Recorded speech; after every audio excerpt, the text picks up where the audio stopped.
good example is Malaba border, where the system sometimes go down. Do we have a back plan? I would perhaps refer that to the Border Management Secretariat, who really work No problem. on Thank that. you. Asante. Right.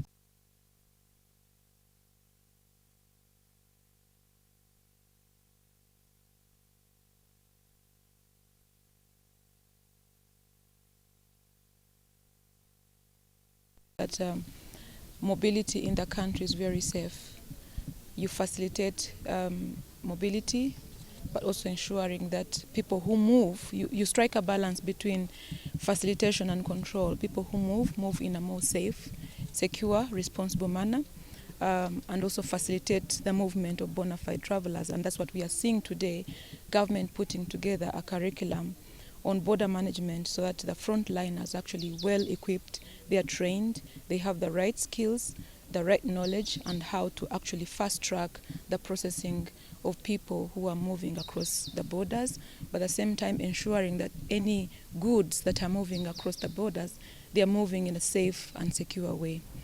I would like to add, I think, a question which was raised before, whether Kenyan government is ready, to highlight the fact that the Kenyan government put together a 5-year strategy on border management, and this has been done in a coordinated way. They have really a very amazing framework, which is a Border Controls Coordination Operations Coordination Committee, the BCOCC. It's one of its kind, not just in the region, but I would say globally. So they are ready to face it. They are ready to address the challenges that brings along mobility, but in a safe, dignified, and regular manner. I also wanted to highlight the fact that the frontliners have been trained for a very long time. Recently, in terms of border security, we supported them on a facial recognition system along the borders, the Jomo Kenyatta International Airport, in Moi International Airport, plus all other points of entries. And currently they are working on a program on Advanced Passenger Information, API PNR, which is one of those programs that will actually facilitate advanced information on travelers. So they are ready, prepared to face the challenge, facilitate free movement of people, but also ensuring that the borders are very secure. And if you look at the international global development policy, for the first time, migration is reflected in the 2030 Agenda for Development, meaning that migration is no longer something that you just talk about as a background, as a by the way to development, but a key catalyst to ensure sustainable development. Thank you. Okay. Trade and mobility. Yeah, so thank you. So first of all, we have just launched a curriculum on border control and security program, which has been put together by the Border Management Secretariat as well as the Kenya School of Government, with the support from our partners from the US Embassy, together with the International Organization for Migration. And this curriculum is basically meant for our frontline officers who man our points of entry and exit across all the border points. And primarily this is to equip them with the necessary tools to deal with the challenges that come with the movement, not just of people but also of goods across the border points. As we speak today, of course, you've raised the concern on the IEDs that are planted in certain parts of the country. It continues to be a challenge, but we have our security officers who are well trained to be able to deal with that. A few weeks ago, sometimes in November, we did launch a program at the Border Police Unit in Kanyonyo, where our officers constantly undergo training to be able to deal with those threats.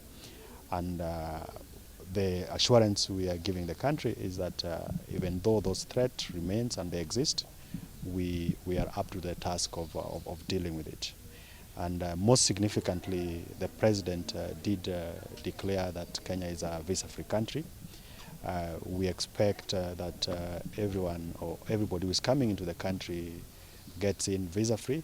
Of course, there would be issues around security to deal with that, and part of this curriculum is to better equip our officers, not just in terms of knowing how to deal with those threats, but also to be able to facilitate those movements so that it's much more efficient, and beyond facilitating movement of people, we are also able to facilitate trade. Thank you. Okay, maybe my very last question is that when we have such situation, then Kenya remains a country that faced with threats of immigrants and rebels that are running away from their countries. Maybe they see the safe and hiding places here. How ready are we to deal with this?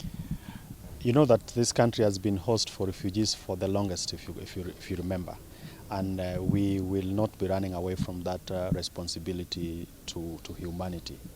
And even as we do that, we ensure that we follow through what is expected in terms of respect for human rights, but at the same time also to deal with elements that may want to abuse or take advantage of that hospitality. So there's an entire framework that exists in place to deal with those threats, and we continue to work with our neighboring countries. We continue to work with our partners, including IOM, which is represented here. So it is not something that we are starting today. All we need is that the security threats continue to emerge in terms of the form and the format, and we have to constantly be at pace with those new developments. Yeah, maybe I would want to invite Madam Sharon. Madam, Yes. heading to festive season. Yes. What is how secure is your country, and how many officers have you deployed? So we are already in the festive season, and we have previously communicated, I think the latest communication came out last week, that we have adequate security preparedness and arrangements to be able to keep the country secure.